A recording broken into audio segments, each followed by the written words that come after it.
Eucatastrophe by A Real Sword. Chapter 9. Patton. The inside of the Two-Faced King's house isn't very heavily furnished. It's basically just one room, blocked off into small sections, with curtains that fall from the roof to the floor. There's a stripped-down bed and two nondescript chairs, a minimalistic kitchen space complete with a fireplace and several grimy plates, and a small pile of bags and crates piled up next to the front door. It looks a lot like the owner of this house is all too prepared to leave at a moment's notice. Thomas Linus Alexander, the other Thomas, Tamlin, what do they even call him, come to think of it, doesn't comment on this. He just lets everybody into the house, shuts the door behind them, and sits down cross-legged on the ground by the wall.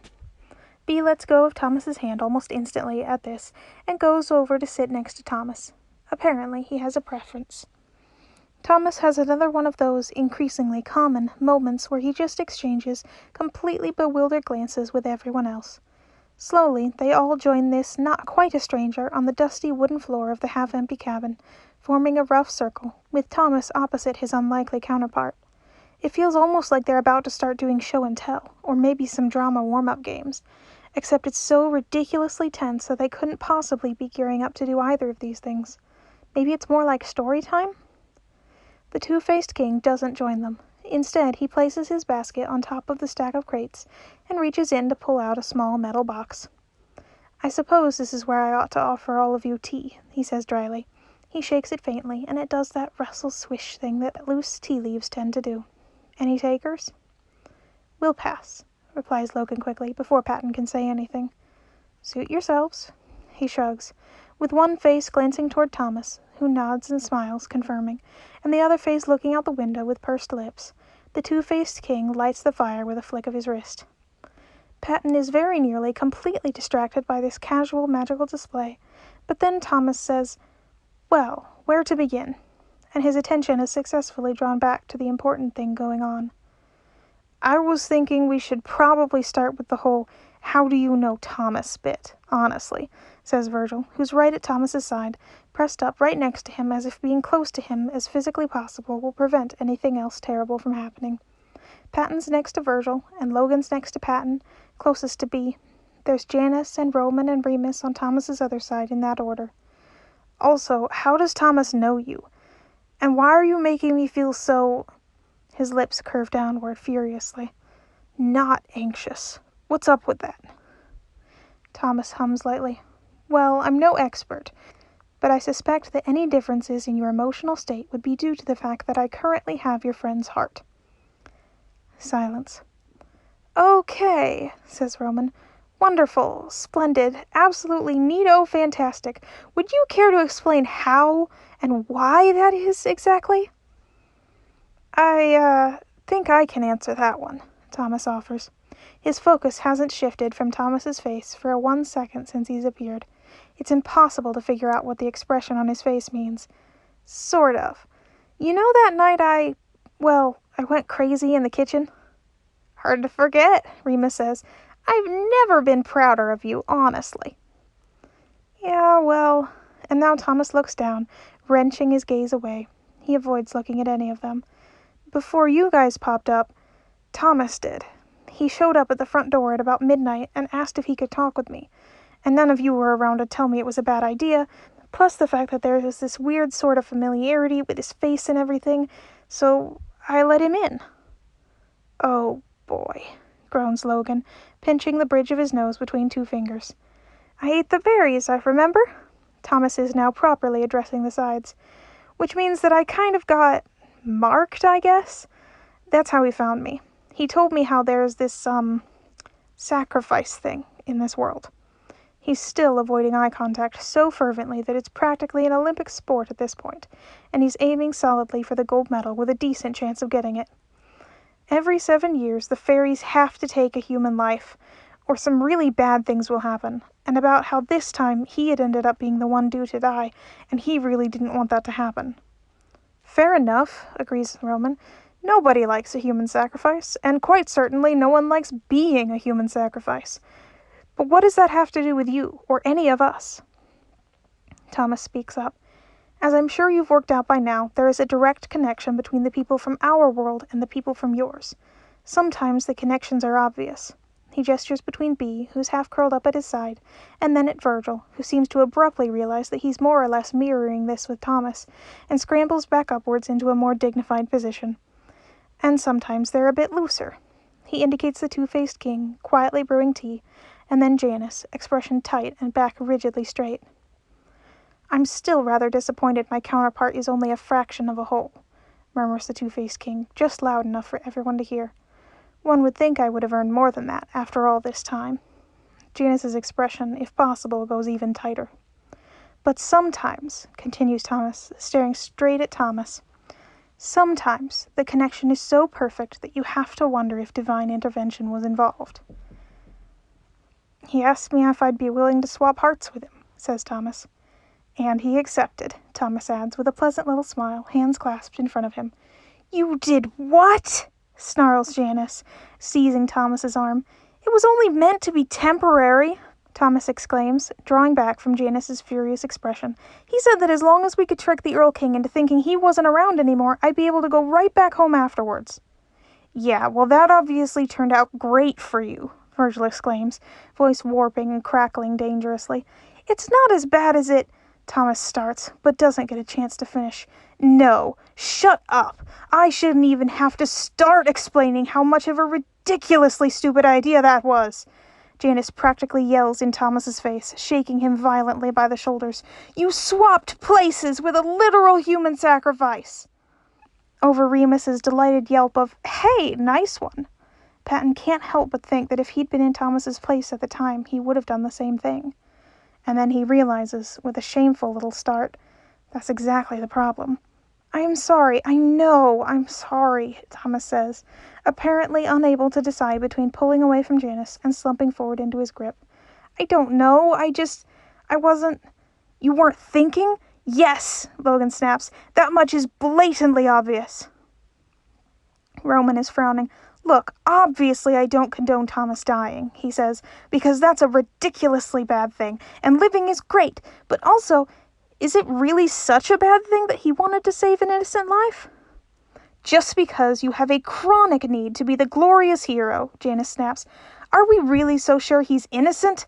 Logan asks sharply at the same time. I trust him, Thomas says, although he sounds unsure. Virgil lets out a laugh that's more like a scoff, flinging his hands up in the air in complete exasperation, and Roman makes an indignant noise in the back of his throat. Time out time, Patton exclaims, voice sliding upward into a panicked chirp. He lets out a horribly awkward little chuckle. How about we all just calm down? Talk this through with a normal sort of argument, instead of one where we're all trying to strangle Thomas for making bad decisions. Hang on, we're strangling Thomas now? Remus says, perking up. We are not. I just think maybe Janus should let go of his shoulders a tiny bit, maybe? That would be appreciated, yes, Thomas gasps, because Janus's angry hold on him has been tightening over the course of the last few minutes. Janus, to his credit, lets go instantly with a tiny, almost imperceptible downwards quirk of the side of his mouth. That's the closest he's going to get to apologizing. It'll have to do. I love you, he said instead, the words coming out fast and half-hissed and furious. Thomas, I love you as much as I'm physically able to. You know that, yes? I would do absolutely anything in my power to help you achieve what you want. You are the light of my life and my sole reason for existence, but you're also an absolute fucking idiot, and it's a wonder you've survived this long. What is wrong with you? He's too nice, Virgil groans. Thomas, you're too nice. You can't just go handing your heart out to anyone who asks for it. What the fuck? If it's for a good cause, Roman tries. Remus starts saying something about cannibalism, and Logan starts monologuing furiously about survival statistics, and now Patton is trying to get their attention by waving his arms around because he would like to contribute, please. Thomas is in the middle of it, looking small and tired and defeated. It's pretty much complete chaos, the sort of chaos that has no chance of ending anytime soon. Tea, says a doubled-over voice loudly, and the two-faced king slams a weathered old mug down on the floorboards in front of Thomas, effectively cutting off the argument. He has a mug of his own clutched in a hand, and also passes one off to Bee. There's a brief interlude where everyone's either glaring at Thomas, sipping at their mugs of tea, or glancing around at everyone in confusion. That last bit's just patent, though. Thomas has told us what happened to him, Logan says eventually. It's as piecemeal and haphazard of an explanation as we could ever hope to get, but it makes some amount of sense. The real question is, what do you have to say for yourself? There's not much to say, Thomas replies. He's covered all the information rather neatly. You and your... Thomas trails off briefly for a second, looking thoughtful. I'm sorry, what is Thomas to you exactly? Your host? Host? Janice says incredulously, momentarily distracted from being angry at Thomas.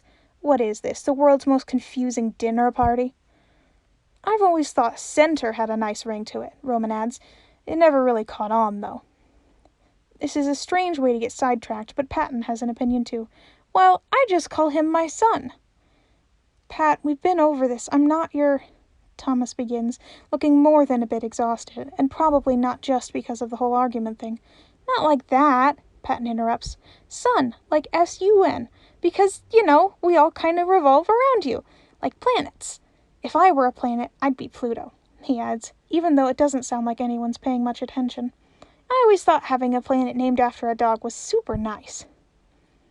We've never consulted each other about this. Logan, for his part, looks faintly bemused. That seems like an obvious oversight. We should probably decide that at some point. For the record, source is my own term of choice. Core, contributes Virgil, with 2 fingers raised. If anyone even cares. Remus just shrugs. I mean, he's Thomas. Do we really need a name for what he is? I see, says Thomas. Well then, to borrow a phrase, you and your source have an uncanny connection with me and the people I surround myself with. It's inexplicable, but majorly convenient. And I'll make this promise to you right now. By the end of today, you'll be able to return home and continue on with your life, as if none of this has ever happened. Patton checks, but Thomas Alexander's doesn't have his fingers crossed behind his back. His toes appear to be uncrossed and genuine as well. A promise is a promise. He'll be holding him to that. Why not right now? Thomas asks. We need to wait for the Earl King, says the Two-Faced King. To give up, Thomas is quick to add. He'll be looking for me and you both. This house is the safest place for us at the moment, but... A moment of hesitation. We will have to move soon. We should have time to finish our tea, the Two-Faced King points out pleasantly, taking a sip of his own. Thomas nods and raises his own mug. True, very true. A few minutes, at least. So if you have any more questions, now is the time to ask. Silence. Well... What's up with B? Virgil asks, pointing at his counterpart. He sounds reluctantly curious. He's the only one of, us that we've met that doesn't speak English. He's on exchange, replies the Two-Faced King with one wry half-smile and another look of fond solemnness, overlaid delicately on top of each other. From the Southlands, I'm led to believe. It's all very political. It always is around here, says Thomas with something that's almost an eye-roll. B pipes up, saying something that sounds gleeful and joking, and all 3 of them chuckle heartily. Fairies have student exchange? Logan mutters, apparently baffled. Questions. Questions. Patton would have expected Logan to have a whole lot, but he's just sitting there, cross-legged and staring right at Thomas with that puzzled little grimace hovering over his lips. His, I'm trying to untangle the universe's mysteries single-handedly look. Oh, that gives Patton a question idea. How did you even manage to get into our... He waves his hand around. Our world, our universe, the place where we live, Well, says the Two-Faced King, all forests are connected, eventually. Okay, what does that mean? Virgil asks with a frown. It means you could walk into any forest in existence and end up in the Kadath Woods, Thomas explains, raising his mug to his lips, so long as you had the right invitation or were looking in the right place. I'm sure you've noticed by now the, variance of the wildlife? The trees. They're all different types, all throughout the forest, Thomas says with a nod. So you went out, wandering into every forest in existence, looking for an unwitting heart donor, somehow managed to find the most perfect candidate imaginable, concludes Janice, and decided to take advantage of his truly disturbing amounts of goodwill and kindness in order to manipulate him into helping you trick the Fairy King. That seems a little unfair, Patton starts. But Thomas is nodding. That is more or less the gist of it, yes. Your involvement was a huge, happy coincidence. And I won't say I'm proud of my actions, but I will point out that he was the one who made the monumentally foolish mistake of eating the king's berries in the first place. And there it is, Virgil mutters, scowling. If it hadn't been me, I'm sure it would have been someone else, Thomas says. All things considered, you're rather fortunate. Tamlin, says the Two-Faced King quietly, tapping at the floorboards of the house. It sounds like a gentle warning. Thomas looks up and around at nothing in particular, and then nods again. Before anything else happens, he says, and before I forget, Thomas, did you bring the Pharmacon along with you? Thomas is looking back and forth between his counterpart and the rest of them. That liquid thing you had me make? The very same. For the first time, the cracks in Thomas's calm, polite mask break a little. He actually looks worried. I do hope you have it, or things could get rather unpleasant. Oh, gosh! Thomas's face flashes complete panic. His hand goes reflexively to his hair and runs through it once, twice. I don't. I'm so sorry. There's a lot going on, and I guess I just left without it. The mask breaks entirely. Thomas looks panicked. Janice has it, though, Patton says suddenly, remembering. He points at Janice's bag. You took a sample, remember? Just in case we needed it for the hospital or something. Janice is grimacing in that particular way he does whenever Patton says something that probably should have remained unsaid. Patton can't see why, though. Thomas had seemed really worried about this elixir thing, and now that he knows they've got it, he looks super relieved. Happy endings all around. If I may, Thomas is saying, extending a hand toward Janice. Janice doesn't look happy about it in the least, but he does tug the shiny thermos full of Thomas's evil-smelling gunk. Or wait, maybe it's morally gray gunk? Maybe they shouldn't be assigning morality to potions they make in their kitchens at midnight. That might be a mean thing to do. Potions probably aren't innately bad. And hand it off to Thomas. Thomas takes it, examines the probably unfamiliar metal container with mild curiosity for a moment, and then tucks it away into a pouch at his waist. Thank you, Janice. What's it for? Thomas says. You gave me the ingredients list, and you told me how to put it together, but I don't remember you actually telling me anything about... He trails off, puzzlement all over his face, puzzlement that's slowly giving way to a dawning sort of angry suspicion. The time? Thomas asks, instead of answering, looking up at the Two-Faced King. Nearly dawn, he replies, with half a face's glance to the nearest window. Then it's about time Thomas got going, he says, and stands up, walking to the door. After a second, everyone else does as well, including Patton. Does this mean that you're going to give Thomas his heart back? He says. Because, I think we'd all appreciate it if that happened. We've been wandering around here trying to get it back for days now. Thomas's lips twist up in the faintest of smiles. There's something strange to it that Patton really doesn't like. A sort of sad coldness that makes it hard to see Thomas in his face and features. After a fashion, yes. Whatever you're doing, I don't think I want to be a part of it anymore, Thomas decides, with a glance to Janice and then over at Logan. His expression hardens into resolve, and then his gaze returns to his mirrored universe counterpart. Seriously, I mean it. All I want now is my heart back in place, my sides all where they should be, and to go back home. You can deal with the Earl King and this whole weird human sacrifice plan yourself. Thomas raises his hand in a placating gesture, ducking his head with a sort of half-smile. Not to worry, I already have. And Patton realizes with a start that he does not trust Thomas Linus Alexander, not as far as he can throw him, and he's pretty sure that if he doesn't, none of the others do too. There's a moment where nobody even so much as breathes, and then all of them, Roman, Virgil, Patton, Logan, Janice, even Remus, move as one, stepping back to surround Thomas. But it's far too late for that, because even as they do, there's the thunder of hoofbeats outside. pounding at the ground with furious vengeance, and the accompanying sound of string music and drum beats, and it gets louder and comes to a halt right outside of the Two-Faced King's cabin.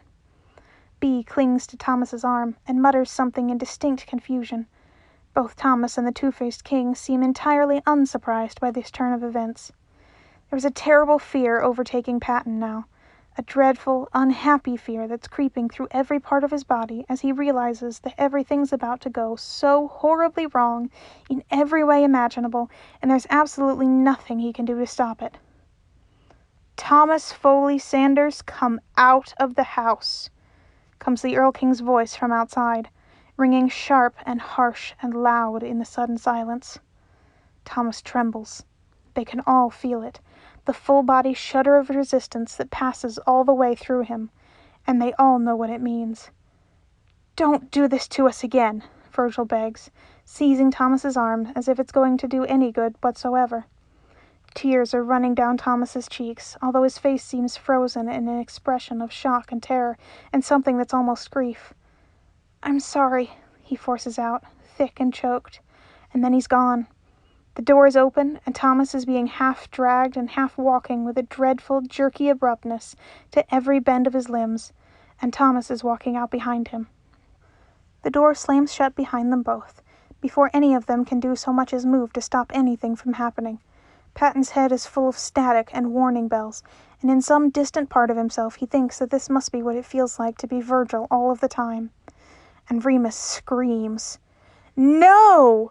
roars Janice in the same moment, furious, and falls forward to pound desperately on the door, rattling it in its frame. It doesn't budge, and he slams on it harder, and as he does, more arms come out, emerging from underneath his turtleneck until he's just about clawing at it with dozens and dozens of impossible fingers. Patton rushes to the window, tearing back the flimsy curtain, and tries to elbow it to pieces. It doesn't give. Whatever he's pushing at doesn't feel like glass, and is a million times stronger. Virgil is immediately there too, doing the same, and is having just as much success. He sees, through the window, Thomas coming to a jerky, uncoordinated halt on the porch of the house, and he just stands there, eyes wide, unable to move his head, still weeping slowly. His eyes strain backwards in their direction, and Patton feels tears springing up, and a desperate sob emerging from his throat. At the tree line, the Earl King is there. He's resplendent and regal on the back of a midnight black steed that has too many teeth in all the wrong places. His autumn cloak is high over one shoulder, fluttering behind him in the light breeze that seems to have sprung up out of nowhere, and he's surrounded on all sides by hundreds of other riders, of all forms and shapes and sizes. Not all of them are on horseback, or at least if they are, the things that they're riding can only be described as horses in an extremely loose sense.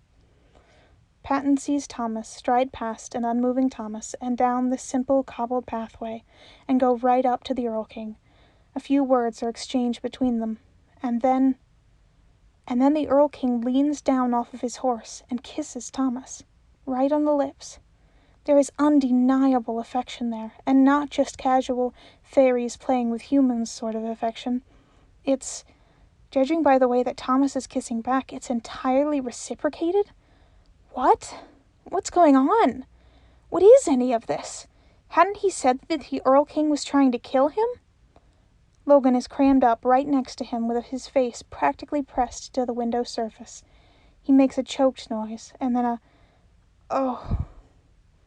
"What are you doing?" Roman demands, whirling to face the Two-Faced King. "You can't keep us in here while your faithless monster of a friend goes and murders us! Murders Thomas in cold blood!" "Stopping the sacrifice from occurring would be a distinctly dreadful idea," replies the Two-Faced King, perched on top of his luggage. He takes a delicate, measured sip of tea. Both of his faces look sad, but serene. "Really, it's for the best that you can't do anything." Remus roars and rushes him. He collides roughly into the Two-Faced King, whose tea goes splashing against the wall and crown goes clattering to the ground, and pins him roughly against the small pile of luggage. One hand to the throat, pushing down fiercely. Too fiercely. The king begins to choke and gag through 2 sets of windpipes, scrabbling for purchase. Remus keeps holding down. He doesn't seem concerned about getting answers or getting out of the house or anything along those lines. All he seems to care about is making the Two-Faced King hurt. Patton would be more concerned about this. Maybe. Probably. Hopefully. If his gaze hadn't suddenly been drawn back outside, to where Thomas is currently helping Thomas up onto the back of the Earl King's horse and guiding him to hold onto the back of that flaming autumn cloak. His fingers grasp onto it mechanically, even as Patton's own fingers claw at the window, not finding any purchase. Janice's extra arms slide back under his turtleneck, with one sharp, noodles being slurped for traction, and now he's just got two, and stalks over to Remus and the Two-Faced King, and snaps, "Stop." Remus does not let go of the king, but he does stop pushing down on his throat quite so hard. "Let us out," says Janice. "Not yet," the Two-Faced King replies. Patton is suddenly, horribly aware that this might be the last time he sees Thomas. Ever. His eyes are watering because he doesn't want to close them for a moment, just in case he misses any of these last, precious few seconds, and he can't stop thinking about how much he doesn't want to think about what's going to happen next. Will they shatter into nothingness like a window broken painfully beyond repair? Will they just vanish? Or are they going to have to keep on existing without him? It's completely unthinkable. A world without Thomas is no world at all. "Let us out," Patton manages to croak. "Not yet," the Two-Faced King repeats. Outside, Thomas swings himself up easily onto a horse that another Fae leads to him, and all of a sudden the entire congregation of Fae riders is alive, in perfectly deadly motion. They wheel around in synchronized harmony, an unending swirl of merry-go-round horses, and begin galloping away, down the riverside, heading upstream. The Earl King and Thomas are at the head of it all.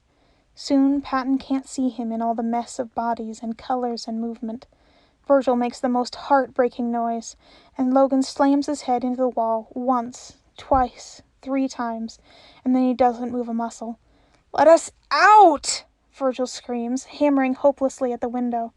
"You don't want to do this," the Two-Faced King tells them, face blurring back and forth so quickly it's hard to make out the details of either one of them. "Things will end far easier for all of us if you just let events occur as they are meant to." Logan takes a deep, sharp breath in and then snaps, "Well, fuck that. We want Thomas back."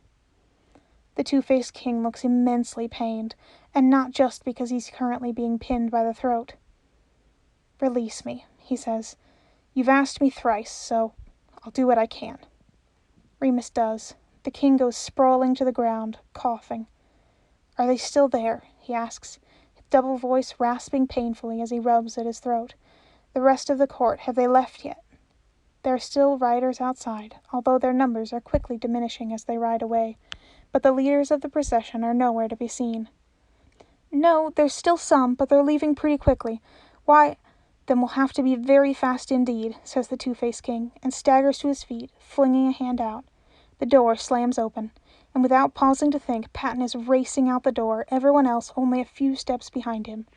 The early morning air is cold. It looks like it's nearly dawn. The few remaining riders are almost gone, following the tail end of the long, quick-moving procession.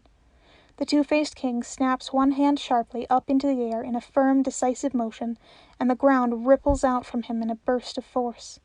The remaining horses and horse-like creatures still in the vicinity rear up, startled, and while their riders are trying to calm them, he stabs his other hand out with matter-of-fact precision, and they all go tumbling away, knocked off by an invisible wave of incredible force. There are now 4 snorting, stomping beasts standing before them, waiting for new riders to guide them. The Two-Faced King springs up, kicking his leg over the side of one of them. "Hurry up!" Roman is already scrambling up onto the nearest and sturdiest of the horse things, and extends a hand to Remus, who ignores it, instead choosing to haul himself up behind in one great heave of exertion. Logan and Virgil are doing the same, which leaves Janice and Patton to grunt and struggle their way onto the back of the last of them, Janice in front, Patton behind. Bee, who Patton realizes now has been left behind by Thomas in all of the confusion, yells out at them in wild-eyed panic, waving frantically. The message is clear. He doesn't want to be left behind. Patton grabs Janice by the shoulders and says, "Bee, do something." Janice growls in frustration, but almost immediately reaches out and down with 2 right arms that hadn't been there a split second ago, and grabs hold of Bee, tugging him up to the back of the horse creature. He immediately clings to Patton's back like a limpet. go! Follow them to the river's end," snaps the two-faced king, and snaps his hands like he's holding a pair of reins, and then he's thundering off along the river bank, kicking up dirt and leaves and dust in his wake. "Hold tight, both of you," advises Janice, sounding astoundingly calm for someone who's about to ride a monster horse thing for the first time ever bareback. He digs his heels into the beast's sides, letting out a sharp "ha!" and then they're off. Patton wraps his arms around Janice, leaning into him as the wind whips at his hair and threatens to knock his glasses askew. B is a surprisingly light weight against his back, but he can feel his little puffing breaths right in his ear. The forest blurs into green and brown, and the river roars just as loudly as the wind. The others are right beside them, keeping equal pace, and the two-faced king is right behind. And then they're there. They've arrived.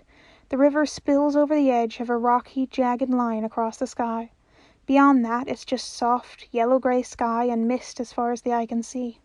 And around the river, the Fisher King's boat is docked at one bank, close to them, and he sits there staring out at the horizon with a grim, unhappy expression.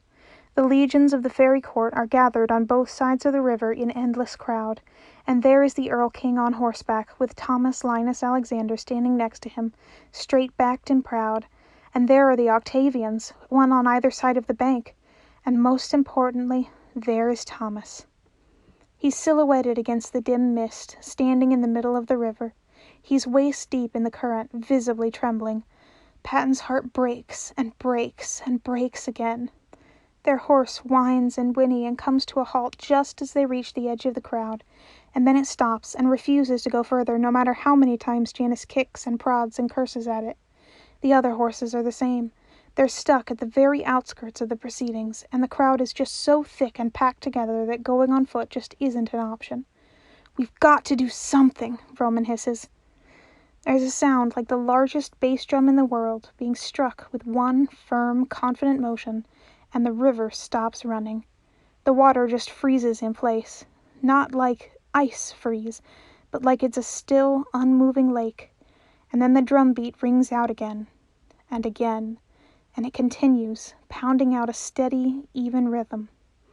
There's a hum from one side of the riverbank, loud, unnaturally melodic, vibrating through Patton's entire body. It rises and falls, and almost instantly a responding hum from the opposite bank rises to meet it. And then there is another, overlapping, and then the Earl King sings out a single note, high and achingly beautiful, and the fey onlookers at the very edge of the water begin to dance. And Patton recognizes it, because it's hard not to. It's the same sort of way they'd been dancing at the Earl King's midnight party. Arms and fingers twisting and twining together and apart smoothly, every one of them moving in deliberate, sweeping patterns. Logan had been fascinated with this dance. A bad sort of fascinated, though. A can't look away no matter how hard you try fascinated. Patton can see why, and it scares him. It scares him so much. He wants to move, wants to jump off the horse, run to Thomas, drag him out of the river, and take him home. He can't move, and he can't do any of those things. And whether it's fairy magic or just plain fear keeping him rooted in place, it's hard to tell. And the others seem to be just as frozen as he is. "You don't want to interfere." The Two-Faced King draws closer to him. One of his faces is wreathed in sorrow, the other in shadow. "I'm sorry, I really am, but you can't interfere. This is far beyond you right now." "Then why?" Virgil demands. His body is shaking. He's hunched over the neck of the horse, breath coming ragged. "Why bring us here? Why steal us horses? Why tell us to hurry up if we can't do fucking anything about it?" The Two-Faced King blinks, slow and smooth. "You asked me 3 times. I can't refuse a direct request like that. And besides," his gaze returns to the water, "you're all very attached to him. It seemed only right that you be here to see this." The sunlight breaks, spilling across the horizon in glorious radiance, turning the water to liquid gold. The singing is reaching a fevered crescendo, the dancing so fast it's impossible to make out any of the individuals taking part. All they can do is watch. Says Remus suddenly, and then, "You know what? No." A quick, smooth jump off the flank of the horse, and he's on the ground.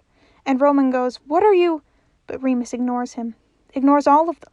Ignores the Two-Faced King's grim shake of the head and double glare. and simply hitches his long green skirt up in one hand above his knee before splashing off abruptly into the shallows of the river. And then he's dashing along the riverbank in a frenetic rage, past the legions of rhythmically moving, solemnly singing beings, past Octavian of Cadath, who tries to grab at his arm and pull him back, past the Fisher King, whose ancient eyes go wide and startled and fearful, past the Earl King, whose voice cracks and fractures in the middle of a particularly high and sustained note, and cries, "No!" with such overwhelming panic that Patton feels the earth shake. Thomas, beside him, yells, "Remus, please, you don't know what you're doing. Everything will be all right, I promise you, but you can't stop this." Remus doesn't care.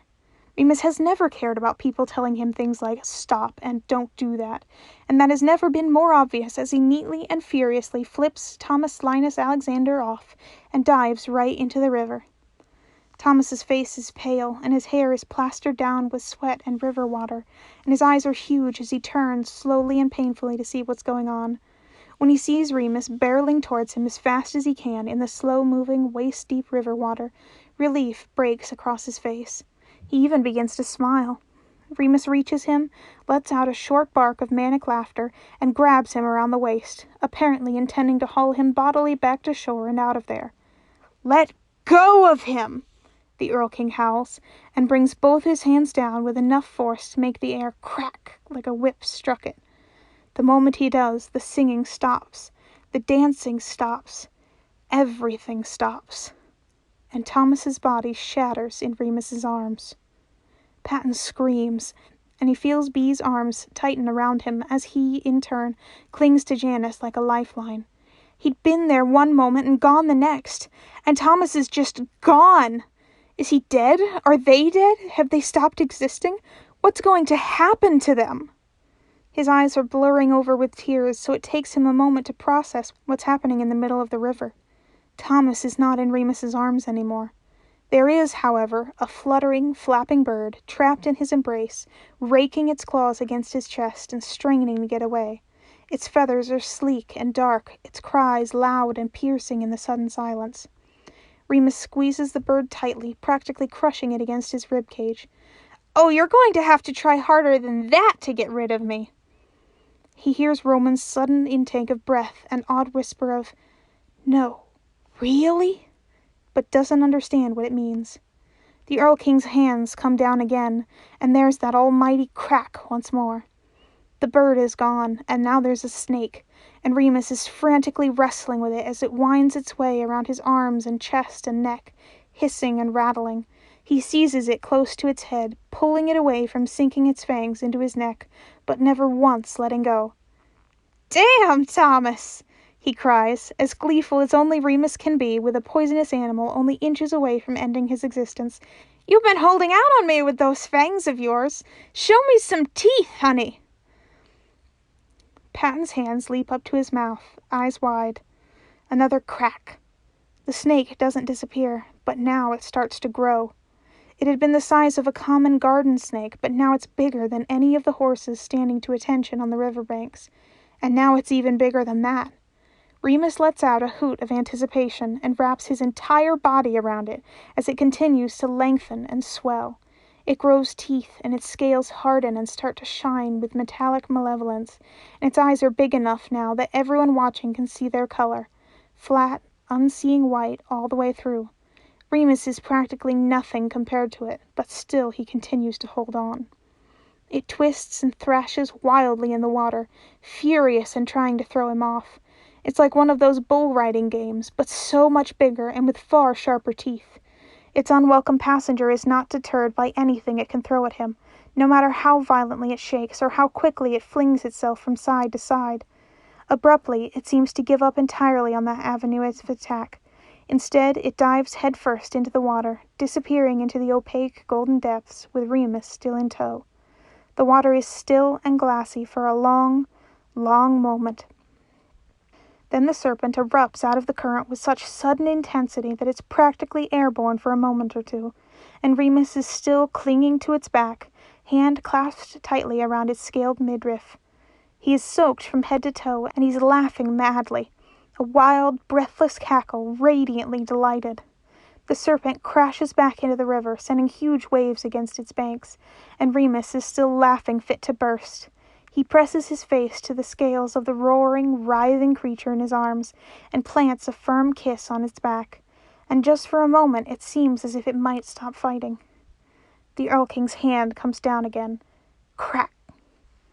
Remus is no longer riding a serpent. He's got a death grip on the mane of a massive lion, too massive to be natural. It rears back onto its hind legs, roar echoing across the water, and snaps furiously at him. Its mane is bedraggled and soaked in the current. Its eyes are wide and frightened. "Boring!" Remus shouts at the Earl King. "Bring back the massive fucking snake!" Patton feels joy, raw and unbridled, bubbling up inside him. "Oh my gosh, he's actually doing it!" He squeezes Janice around the shoulders because he has to do something with all of this energy, and Janice holds onto his arms and squeezes back, expression wild and gloriously hopeful as they all watch Remus locked in a deadly, furious struggle with this monster lion. "Let go of him!" the Earl King yells back. There is something close to hysteria coloring his voice. "You must let go!" "Don't even fucking think about it!" Virgil yells, pale but eyes bright with determination. Remus loosens one arm to shoot Virgil an irreverent, sloppy salute. "Wasn't thinking about it, welcome to the Black Eye Shade," he cries back, and thankfully immediately resumes his tight two-arm hold as the lion gives a particularly furious shake. "Let him go!" Crack! The lion is now a pillar of flames, shooting up into the sky and scalding Remus's skin. The river begins to boil, bubbles rolling up to the surface all around them, steam evaporating up into the sky. "This is more like it!" Remus yells, as the flesh of his face begins to blacken and warp, and he lets out another one of those deranged, delighted cackles. "Burn, baby, burn! Bring that heat! Scorch me into cinders! Harder, Daddy!" Crack! A huge black bear, fur bristling, roaring loud enough to shake the nearby trees. Remus just yells something about twunks and overcompensation. Crack! A stag, horns a tangled, razor-sharp mess. Remus seizes them with both hands and pulls back like he's pulling at a set of reins, giggling madly. Crack! Crack! Crack! Creatures that Patton can't even conceive names for, blurring past one after the other. Remus doesn't so much as flinch, no matter how much Thomas's form shifts and warps, or how monstrous he becomes, or how many spikes and claws and teeth he grows. He just keeps holding on fiercely. Then it all stops. Remus, and now a completely human Thomas, are now standing in the middle of the river, locked in a furious mutual embrace. Both are panting heavily. Remus is beaming proudly, and Thomas appears to be either breathlessly sobbing, or breathlessly laughing, or some strange mixture of the two. They're soaking wet, and they won't let go of each other, and they're both perfectly fine, without a scratch on either of them. It's over. Patton lets out a loud whoop of triumph, and it's echoed heartily by the others. Virgil punches the air enthusiastically. Logan's sigh of relief alone would probably be enough to knock a grown man over. Roman leaps off the side of his horse, already ankle-deep in the water and fully prepared to go out to help Remus haul Thomas back in. But he stops dead, because he, like the rest of them, can tell that something's wrong. Because apart from the wind in the trees and Remus and Thomas both breathing in ragged asynchronicity, there's no sound. Nobody's talking. Nobody's moving. And now Bee's fingers are digging into Patton's arms like claws, and it's starting to get really painful. "Is everything all right?" whispers Patton. Speaking at a normal volume sounds wrong. Logan offers up a single, puzzled shrug. Roman dithers in the shallows. Bee mutters something disjointed and frightened. A faint gasp arises from the crowd. Patton follows the general direction of attention and sees what they're all gasping about. The Earl King is shaking, head bent down over the neck of his horse, hands gripping the reins tightly, shuddering spasmodically. Thomas, beside him, reaches up with a look of fearful concern, but retracts his hands at the last second, like he's afraid that he'll be shocked. His hand goes to his sword, sheathed at his waist. "No," mutters the Two-Faced King. He looks pale and ashen, two faces superimposed into something quickly approaching mindless terror. His hands curl into fists. No, no, no, no, no! The onlookers seem to be all equally distressed. Patton notices it as his gaze darts wildly across the scene. They're clutching at each other's arms and muttering among each other and looking at the Earl King, who's now trembling so violently that his midnight black steed is starting to nicker and whinny in alarm. Even Octavian, both of them, but notably the red-cloaked, guitar-carrying one, has complete dread in his eyes and across his face. Bee is quaking against Patton's back. It's clear that they're all very, very afraid of something, but Patton can't for the life of him work out what. And neither, it seems, do any of the others. And then a lot of things start to happen at once, very quickly. All around them, the forest comes to life with noise. Thousands upon thousands of birds rise up from the trees in a dark wave of fluttering, flapping unison. Every species imaginable, all mixed together in a single panicked flock. They're all yelling and screeching and calling out, and they're all flying away from the forest as fast as they can. And it's not just the birds from the sound of it. The distant roars and hoots and hollers of an entire forest's worth of wildlife can be heard as every single one of them flees in pure animal terror. Quite a lot of the fey court's horses and horse-like creatures seem to be doing the same. All around, the court's beasts are bolting away from the river and into the trees. Some riders are flung off into the ground. Some riders jump off willingly before they can be thrown. Still others hold on tight to their steeds and urge them to leave as fast as possible. Most of them are running, into the forest, down the river, away. The ones that aren't, they just look numb and resigned. They're sinking to their knees, falling to the ground, despair all over their faces. Octavian the fairy changeling with the guitar and the red cape, and oh, does it even matter at this point, is yelling something to the Fisher King and then gesturing across to his human counterpart. They're both shaking their heads, and Octavian the human is gesturing violently downstream, yelling back. None of their conversation can be heard over the cacophony of the forest. And the Earl King is no longer just shaking. He's outright convulsing, head jerking back and forth with his eyes blank and shining in the sudden darkness. His mouth is moving at rapid speed, although he seems to be utterly unaware of whatever it is that he's saying. Patton trips off the side of the horse, Bee still clinging to his back, and stumbles over to meet the others. He grabs at Logan, and Logan grabs back, and grasps out for Virgil with his other hand. "What's happening?" "I don't know," Logan says. Janus joins them. Remus and Thomas are already splashing their way back to shore, and Roman is reaching out to them, but before they can even get within an arm's reach, there's a something. Patton doesn't know how to describe it. There's a big something. It's like everything is gray, and then everything is not, and then it's gray again. The world is pulsing in dizzying, colorless flashes that blur Patton's vision and make him feel sick. He squints, trying to see what's going on. Thomas has fallen back into the water, disoriented, and Remus is trying to pull him back to his feet. The humming has started again, only this time it's discordant and jarring, and it's everywhere, and also none of the fairies are actually the source of it. The Earl King's voice rises above all of it, and the words he's saying aren't in English or any other language that Patton's ever heard. They are guttural, throaty vowels and syllables being spat out angrily through a set of vocal cords that were never meant to handle them. His eyes are wide and inhumanly bright, and his mouth moves jerkily. His fists are clenched. Everyone has fled from him. The only living being anywhere near him is Thomas, who appears to be pleading desperately with him to stop. The words send dreadful shivers up and down Patton's spine, furious, prickling shivers. He feels all hot and cold and angry and terrified all at once, and he's not entirely sure how much of that anger and terror is actually his. "Guys," croaks Virgil, reaching out blindly to the rest of them with one hand as another of those dizzying flashes of black and white overtakes everything again. It lasts for longer this time, and when the colors of the world as they know it return, there's something sickly and off-putting to all of it. I think we messed up really bad." Patton can only nod, tears dripping down his cheeks. He tries to respond, to say something, anything, but his breath stutters in his chest. He can't. He sees Remus and Thomas, caught and struggling to get out of the river that is no longer a river anymore, because whatever's running through it isn't anything close to water. Water isn't that thick and viscous, and it definitely isn't supposed to move like that.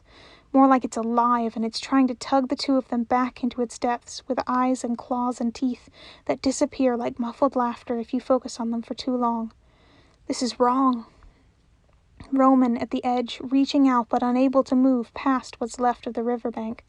His head is swinging back and forth as he sees thin, blinding cracks being ripped into existence everywhere around them, like someone's taken a knife to reality 1,000,000 times over from the other side of it all. Except there are things between the cracks, and whatever they are, they're pulling them open and bigger, and it's not going to be all that long before the cracks are big enough that they can get through. This is wrong. Virgil, the shadows under his eyes, creeping downwards like gravity's tugging at them, getting darker and darker as his face gets paler and paler, and as around them the earth begins to crack and crumble and decay. His gaze is fixed firmly on Thomas with something like a desperate animal need, but he's not moving to get him, although his entire body is shaking with unresolved exertion. This is wrong. Logan, glasses reflecting the impossible angles of the shadows of the things that can be seen through the cracks, face a mask of complete incomprehension. Logan should never look that confused at anything. This is wrong. And Janice, standing so still and so solemn, it's almost as if he's not aware of any of this happening at all. It's impossible to tell what he's thinking.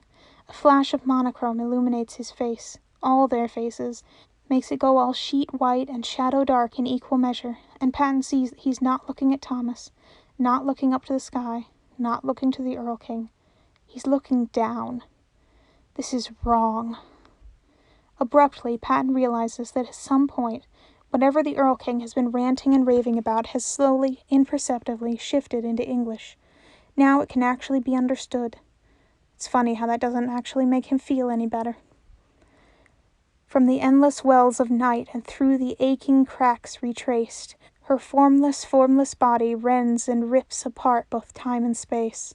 For she who has 1,000 faces, she who hails from void-drenched graces, she whose frenzied song will drive the sanest minds to maddened places, fractures through the flimsy veil, her jaw agape, her eyes aglow.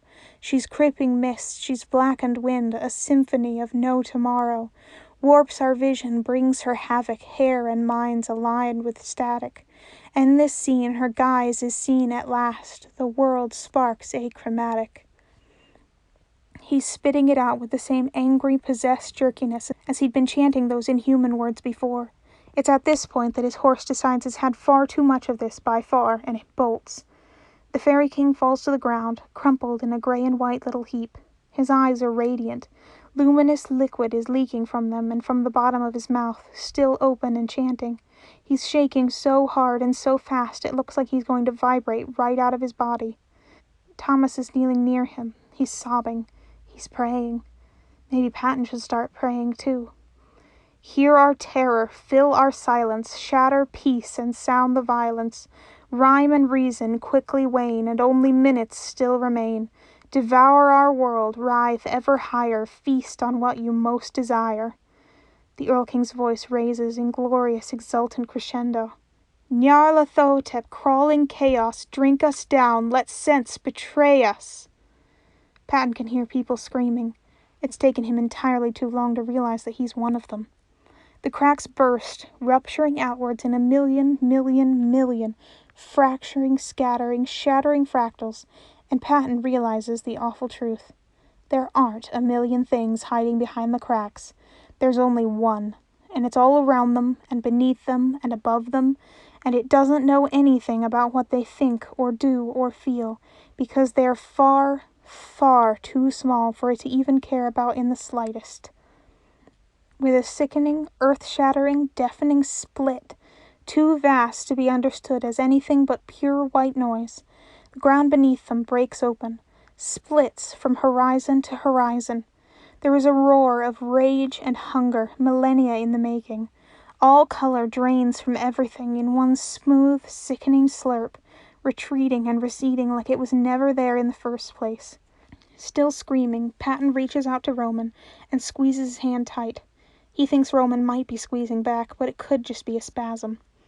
And with the people he cares about most in this universe or any other all around him, he looks down to see himself standing at the center of a pupil of an eye bigger than he can possibly comprehend. It's staring directly back at him. It blinks, slow and steady, pure, mind-bending black on endless gray. And then it's moving in an unimaginable rush, and the ground is shifting, and everyone and everything's been thrown around carelessly, and he loses Logan's hand, and Patton thinks he should have told Thomas and everyone else just how deeply and dearly and perfectly he loved them all, so they could all at least know that before everything ends like this, and his tears are draining away from his face in long glittering streams, being sucked up and out and away. And all above it all, there's a sound that can't possibly be called song, but there's no other word for it, and then